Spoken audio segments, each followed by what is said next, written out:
Magandang araw po. Magtatanim po ako ngayon ng habanero sili. Itong ating punla. Ang habanero sili po ay siyang isa sa pinakamanghang na sili sa buong mundo. Ang ating itatransplant sa mga bote po ng mineral water. So ito po yung lupa na ating gagamitin. Pinagtamnan ko na po yan sa iba ko pong mga halaman. Ito-condition lang po muli kapag kayo ay ginamit nyo na yung lupa, na yung pinagtamnan sa iba yung mga halaman, i-condition nyo po muli, buhagagin po muli mo ng ganito. Tapos maglagay na po kayo ng paunang pataba. Ako po ginagamit ko ay vermicast, paunang pataba po ng ating halaman. So ito po, tapos i-mix nyo po ang panibago yan, Ang combination po nito, kabuuan nito ay 60% buwag na lupa, another 20% ay vermicast, tapos another 20% ay carbonized rice hull.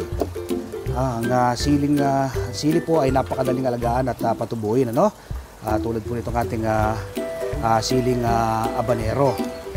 Yan, so po tayo ng isa sa ating mga punla. Sa po pala itong punla kong ito ay galing po kay Sir Jimmy De Jesus ng Cross na Ligas sa Quezon City. Galing ako sa farm niya noong isang araw.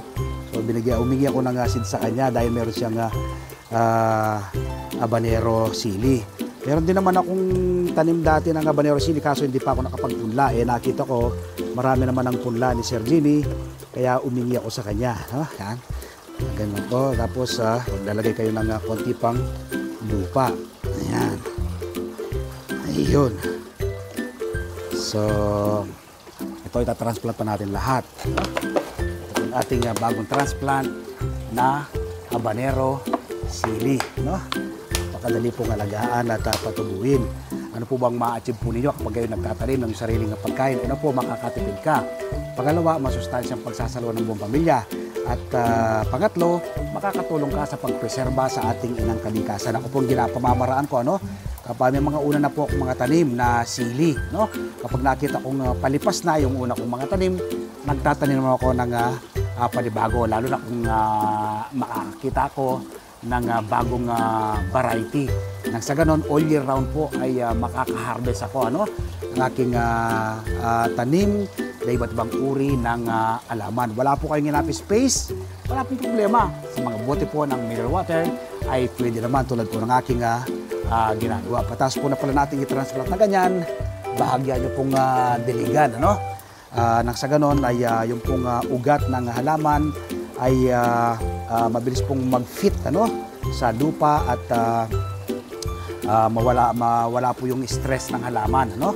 At madali po siyang makabawi. Ganun lang po kasimple at kadali ang pagtatanim ng siling habanero. Nawa po ay nakapag-share ako, nakapag-ambag ako ng maliit na kaalaman at impormasyon kaugnay po ng pagtatanim ng siling habanero. Magtanim din po kayo, Happy farming po and God bless.